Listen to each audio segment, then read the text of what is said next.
Pemirsa, Wakil Ketua Dewan Perwakilan Rakyat Adis Kadir menyebut banyak pihak mengeluhkan putusan Mahkamah Konstitusi memisahkan pelaksanaan pemilu nasional dan pemilu daerah.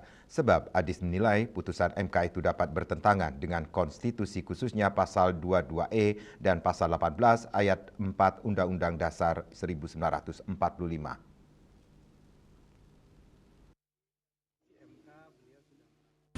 Bertempat di gedung DPR RI, Wakil Ketua Dewan Perwakilan Rakyat Adis Kadir menyebut banyak pihak mengeluhkan putusan Mahkamah Konstitusi memisahkan pelaksanaan pemilu nasional dan pemilu daerah. Menurutnya sejumlah pihak sepakat bahwa putusan itu menimbulkan perdebatan hukum. Selain menimbulkan perdebatan hukum, pihaknya juga mengkhawatirkan dampaknya terhadap pemerintah ke depan. Sebab ia menilai putusan MK itu dapat bertentangan dengan konstitusi, khususnya pasal 22E dan pasal 18 ayat 4 Undang-Undang Dasar 1945.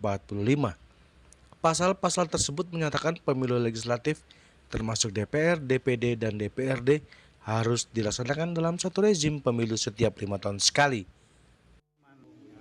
Mungkin dari sisi MK beliau sudah merasa, mereka di sana merasa putusannya sudah benar, sudah sesuai dengan konstitusi dan lain-lain sebagainya. Tapi kan ada juga pihak-pihak menyatakan itu di luar kewenangannya atau di luar konstitusi dan lain-lain, karena putusan yang pendapat rata-rata orang ya, final mengikat ini kan di mana final mengikatnya, karena selalu berubah-ubah.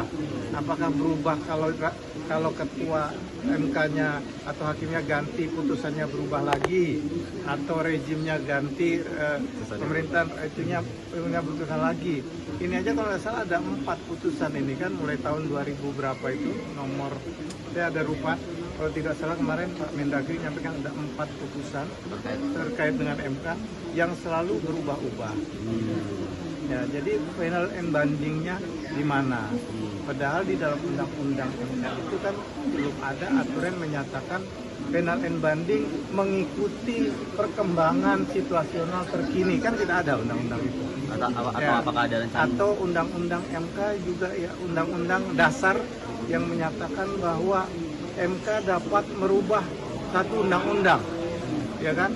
Misalnya ditetapkan 5 tahun, tapi ditetapkan dalam waktu. Dari Jakarta, Julius Soeharto dan Ketut Sumadiasa melaporkan.